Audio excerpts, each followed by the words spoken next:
sa iba't ibang sulok ng Pilipinas, gayon din sa marami pang umuunlad na bansa, ang tubig na dumadaloy sa ating mga bahay, pabrika at syudad ay may matinding pinagdaraanan. Sa likod ng bawat patak ay may mga laban na hindi natin nakikita. Mga tubo na naluluma, mga tagas na dumarami, at pumping station na hirap nang gumanap. Lahat ng ito ay sabay-sabay na hinaharap ng serbisyong pangtubig, na patuloy na nag-iisip at nagsusumikap na maghanap ng mga panibago at mas maayos na solusyon sa harap ng pagbabago ng mundo. Sa maraming distrito ng tubig, kalat-kalat ang kaalaman. Ito ay nakatala sa logbook, nasa isipan ng mga veteranong kawani, at nasa mga papel na nakaimbak sa patatandang opisina. Kapag nawala ang karunungang iyon, naapektuhan ang pagdaloy ng operasyon at naglalaho ang mahalagang aral. Bunga nito, humihina ang serbisyo ng tubig para sa komunidad. Ipinakikilala ang TeamSolve at ang Knowledge Twin. Gumagawa kami ng AI agent na tumutulong sa mga distrito ng tubig na mapanatili at mapahaba ang buhay ng mga lumalabang infrastruktura ng tubig. Ang makasaysayang datos na nakasulat sa manual at ang karunungang naipon sa paglipas ng mga taon ay kinokonekta at ipinapasok sa aming AI model upang lumikha ng isang digital na katuwang. Tinutulungan nito ang mga manggagawa sa pagsusuri ng mga sira at sa mas mabilis, mas ligtas at mas matipid na paglutas sa mga problema sa operasyon ng pagpapatubig. Maaaring magbigay ang Knowledge Twin ng TeamSolve ng listahan ng mga posibleng ugat ng problema, mga tala ng mga dating pagkukumpuni, at pagmumungkahi ng mga solusyon upang muling mapatakbo ang pumping station.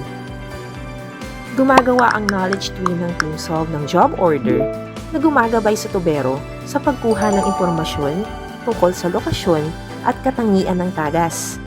Kaya rin itong otomatikong kalkulahin ang dami ng nawalang tubig.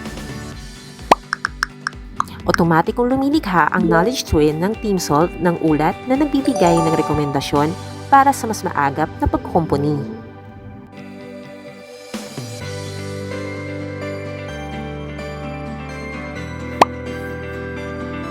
Hindi lamang sinasabi ni Knowledge Twin ng TeamSolve kung ano ang nangyari, kundi nagbibigay din ito ng ekspertong pagsusuri kung bakit ito nangyari at ng mga rekomendasyon kung paano malulutas ang mga issue.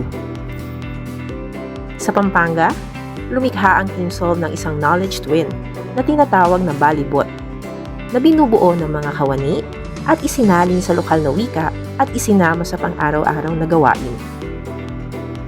Ang mga pinuno ng sektor ng tubig sa mga umuunlad na bansa ay nahaharap sa isang pagpipilian. Magpatuloy sa paggamit ng mga logbook, panghuhula at mga pagkaantala, o umusad tungo sa makabagong paraan. Ang AI ay hindi tungkol sa pagpapalit ng tao. Ito ay tungkol sa pagpapalakas sa kanila, pagpapanatili ng karunungan, at pagtiyak na walang komunidad ang mapag-iiwanan. Mula sa Pilipinas hanggang Malaysia, Singapore, Australia, mga isla sa Pasipiko, South Africa, Amerika, Canada, at iba pang panig ng mundo, pinapatunayan ng TeamSolve na kapag ang teknolohiya ay nakasentro sa tao, angkop sa lokal na konteksto, at maaasahan, ang AI ay nagiging higit pa sa software. Ito ay nagiging katuwang sa tagumpay. Tara! Gawin natin ang iyong Knowledge Twin. Makipag-ugnayan na sa TeamSolve at sabay-sabay tayong gumawa ng pagbabago.